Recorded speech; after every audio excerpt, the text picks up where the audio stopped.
نفسي حد يسمعني للنهاية.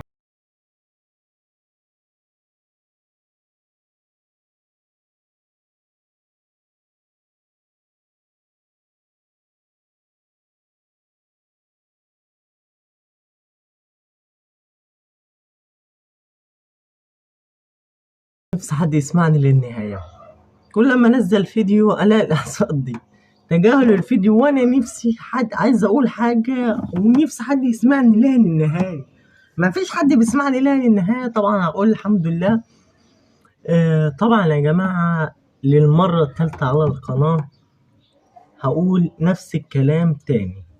يا جماعة انا بفكر اعمل سلسلة انني اوصل بيها لحلمي. حلمي ده بقى للي ما يعرفوش، حلمي من وانا صغير انني اطلع لاعب كرة قدم. وانا بصراحة من ساعة ما بدأت اليوتيوب كنت بنزل فيديوهات بتجيب مشاهدات، ولما تجيب مشاهدات انا بتشجع وبروح جاي منزل فيديو تاني على طول. الاقي جاب مشاهدات، اروح جاي منزل فيديو تاني على طول، بعدين الاقي جاب له مشتركين، انزل على طول على طول على طول على طول. بقى في عندي طاقة اسمها الحماس وبتمنع لي الكسل.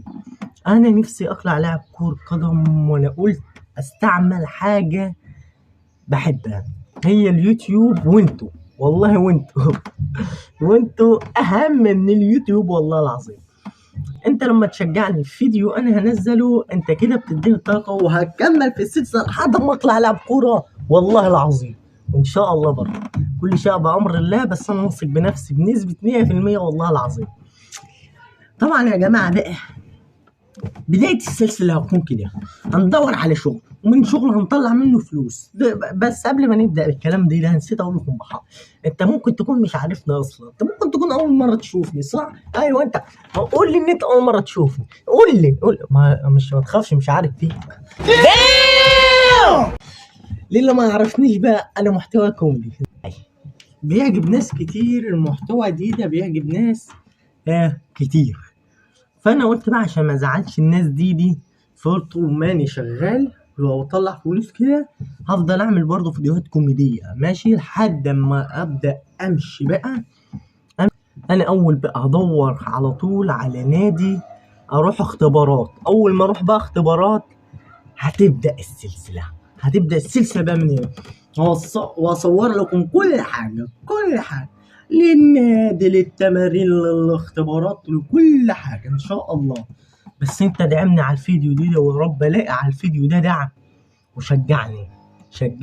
طب انت وصلت لحد هنا تبقى انت هتشجعني. ما تنساش بقى اللايك والاشتراك بتاعك ده كده، عشان ده اللي بيشجعني قوي، بالذات الاشتراك ده والله العظيم. بس كده هو ده هيكون نهاية الفيديو. قبل ما ننهي الفيديو لازم تصلي على النبي. ولو انت بقى اول مرة تشوفني فانا اعرفك ان انا عمر برو العاب، دي اسم القناة. وبرضه هغير اسم القناة عشان هنغير بس الغلاف والحاجات دي، عشان هنعمل سلسلة باين هتطول السلسلة دي ماشي. انت بقى لو انت عايز تتفرج على الفيديوهات الكوميدية دي انصحك بالفيديو ده. شايف الفيديو ده بتاع الحاج جيراني، مالكش انت دعوه بيه. لو انت جيراننا ما دعتكش للفرح، الفيديو ده هتعرف جيراني عملت ايه فيا في الفرح. والفيديو ده بقى يا نهار ابيض كان فيها شوه موضه. وبس كده، وده كان نهايه الفيديو. ما تنساش اللايك والاشتراك والسلام عليكم. ما تنساش تقول لي ايه رايك وابدا السلسله ولا لا. سلام.